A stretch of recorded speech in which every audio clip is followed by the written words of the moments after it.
राधे राधे, जय श्री कृष्णा। वैशाख मास महात्म्य अध्याय 10वां इस वीडियो में बोलने जा रही हूँ। आप सब लोग मेरे वीडियो के अंत तक बने रहिएगा। भगवान जी का नाम जरूर लिखिएगा। तो बोले विष्णु भगवान जी की जय। 10वां अध्याय। मैथिली जी बोले, हे ब्राह्मण, आपने कामदेव की स्त्री रति का चरित्र को सुनाया। आप कृपया अश्विनी शयन व्रत धारण करने की विधि को बताइए। इसमें क्या दान होता और कैसे पूजन किया जाता तथा उसका क्या फल होता है, यह सुन श्रुदेव जी कहने लगे कि हे राजन, इसका विधान श्री हरि भगवान ने लक्ष्मी जी से कहा था। वह सब मैं तुम्हें सुनाता हूँ, जिससे श्याम वर लक्ष्मीपति जगन्नाथ संपूर्ण पापों को नाश कर प्रसन्न हो जाते हैं। हे महापति, सोने व चांदी की मनोहर मूर्ति बनवाएं और पीताम्बर धारण करा सुंदर वनमाला से सजाएं। पुष्पों और सुगंधित द्रव्यों से पुरुषोत्तम भगवान का श्रावण शुक्ला द्वितीया से 4 मास तक प्रतिदिन पूजन करें और ब्राह्मणों को शया दान कर, वस्त्र दान कर और ब्राह्मणी सहित भोजन करवाएं। फिर मार्ग शीर्षादि मासों में पूर्वत रक्तवर हरि भगवान का रुक्मणी सहित ध्यान कर पूजन करें। ऐसे ही चैत्र मास से 4 मास तक भूमि पर आसन बिछा और भक्ति से श्री हरि भगवान का पूजन करें और आषाढ़ की द्वितीया के दिन समाप्त करें। उसी दिन अष्टाक्षर ओम नमो नारायण इस मंत्र से हवन करें और मार्ग शीर्षादि मासों में पारायण के दिन विष्णु गायत्री नारायण विद्महे इस मंत्र से हवन करें और भक्त भोज्यादि 4 प्रकार के भोजन करें और चैत्रादि मासों में सहस्र शीर्षा इस पुरुष चुक्ति मंत्र से हवन कर पंचामृत खीर खीरित पका मालपुआ भोग के लिए करवाएं और लक्ष्मी नारायण को स्नान करा। बीच में श्री कृष्ण जी की सोने व चांदी की मनोहर मूर्ति रख भोग लगावे। फिर केशवादि नाम से ब्राह्मणों को भोजन करा। श्रद्धा अनुसार 2 वस्त्र और अलंकारों से पूजन करके मालपुआ ब्राह्मण के निमित्त 12वें दिन दे। फिर पूर्व कल्पित प्रतिमाओं को संपूर्ण अलंकारों से आभूषित कर आचार्य को दे और शया का संकल्प करें। ऊपर लक्ष्मी नारायण का विधिवत पूजन करें। कांसे का पात्र दे और ब्राह्मणों को भोजन करवाएं। दान मंत्र, हे जनार्दन, जैसे आपकी शया लक्ष्मी से अशून्य है, वैसे ही हे केशव, इस शया दान से मेरी शया अशून्य हो। इस प्रकार भगवान की पूजा कर आप भोजन करें। इस व्रत को पुरुष सौभाग्यवती स्त्री अथवा विधवा अशून्य शयन के निमित्त धारण करें। जो मनुष्य विष्णु धाम जाने की इच्छा करता है, उसको यह व्रत अवश्य करना चाहिए।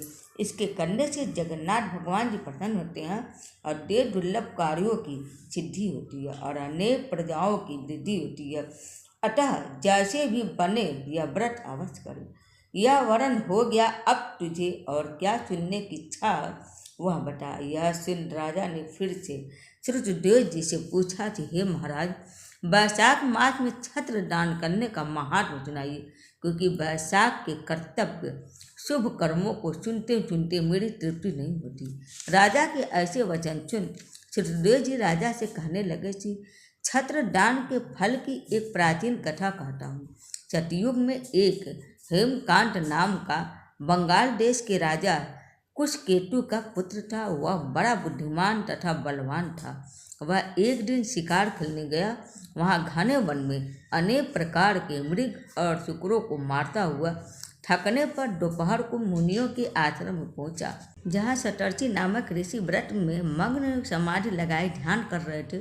इससे उनको पता न चला कि आश्रम में कौन आया। अतः ऋषि ने उठकर राजा का सम्मान नहीं किया, जिससे क्रोधित हो राजा उन्हें मारने को उद्यत हुआ। तब ऋषि के 10 सहस्त्र शिष्यों ने उसे रोका और क्रोध में विह्वल होकर राजा कहने लगा, हे ब्राह्मणों, मैं थक गया हूँ, तुम मेरा आतिथ्य सत्कार करो, परंतु गुरु की आज्ञा के बिना क्या सत्कार करे। ऐसा शिष्यों से सुन राजा ने उन्हें मारने के लिए धनुष उठा लिया और अत्यंत क्रोध कर बाढ़ छोड़ने लगा। तब शिष्य भागने लगे। उनमें से 300 शिष्यों को मार डाला और आश्रम में रखी वस्तुओं को पाप बुद्धि सैनिकों ने ले लिया और खूब भोजन किया। जब सायंकाल के समय राजा सेना सहित पुरी में आया और उसके पिता कुशकेतु ने इस दुष्ट व्यवहार को सुना तो बेटे की निंदा कर पुरी से बाहर निकाल दिया। तब हेमकांत व्याकुल हो गहन वन में चला गया। वहाँ उसे ब्राह्मणों की हत्या सताने लगी। वहाँ पर जीव जंतुओं को मारकर खाते हुए इधर उधर घूमते हुए 28 वर्ष बीत गए थे। एक दिन की बात है कि तीर्थ यात्रा करते हुए त्रित नामक महामुनि वैशाख मास में दोपहर के वन में आए, जो धूप और तृषा के कारण व्याकुल हो वृक्षहीन स्थान में मूर्छित होकर गिर पड़े। दयोग से हेमकांत ने त्रित मुनि को ऐसी दशा में देखकर डाक के पत्ते की छतरी बना धूप निवारण के लिए सिर पर लगाई और अलंबू का जल दिया। इस उपचार से मुनीश्वर की मूर्छा जाती रही और जब चेत हुआ तो उस पट्टी की छतरी को लगाए हुए धीरे धीरे किसी गांव में पहुंचे। इसी पुण्य के प्रभाव से इसकी 300 ब्रह्म हत्याएं दूर हो गई, जिससे हेमकांत को बड़ा विस्मय हुआ कि मेरी ब्रह्म हत्या कैसे दूर हो गई। इसी विचार में पड़ा था कि हेमकांत को संग्रहणी रोग उत्पन्न हो गया, जिससे प्राण जाने संकट जानकर व्याकुल हुआ और तभी उसे 3 पुरुष बड़े भयंकर यम के दूत दिखाई दिए। वह अपने कर्मों को सोचने लगा कि उसे छतरी दान का ध्यान आया। सो ही वह विष्णु भगवान का स्मरण करने लगा। तुरंत विष्णु भगवान ने अपने महामंत्री विश्वक्सेन को आज्ञा दी कि तुम जल्दी जाकर यमदूतों को रोको, क्योंकि हेमकांत ने वैशाख मास में धर्म किया, इसलिए उनसे छुड़ाकर उसके पिता कुशकेतु राजा के पास ले जाकर कहो कि विष्णु भगवान की आज्ञा अनुसार तुम हेमकांत को राज का भार सौंप दो। विष्णु भगवान की आज्ञा पाकर विश्वक्सेन हेमकांत को साथ लेकर कुशकेतु के पास गया और जो जो बात विष्णु भगवान जी ने कही थी वही सभी बात उसको बता दी, जिनको सुनकर कुशकेतु ने पुत्र को सिंहासन पर बैठाया और स्वयं अपनी स्त्री सहित वन में तप करने चला गया। तब राजा हेमकांत ने वैशाख मास में कहे सब शुभ धर्मों को किया, जिनके करने से जितेंद्रिय दयालु सर्व संपत्तियों से युक्त पुत्र पौत्रादि से संपन्न हो और संपूर्ण भोगों को भोग कर विष्णु लोक गया। वैशाख मास के धर्मों से अधिक कोई धर्म नहीं और पाप के नष्ट करने वाला कोई और महीना नहीं, और यह सुलभ तथा धर्म अर्थ काम मोक्ष रूप पुरुषार्थ चतुर्थार्थ का दाता है वैशाख मास। इस अध्याय को सुनने से मनुष्य के सारे पाप कट जाते हो, चाहे कितनों भी पापी क्यों ना हो, और धर्म अर्थ काम मोक्ष की प्राप्ति होती है। तो उम्मीद है आप सबको मेरा वीडियो पसंद आया होगा। हरे कृष्ण, हर हर महादेव।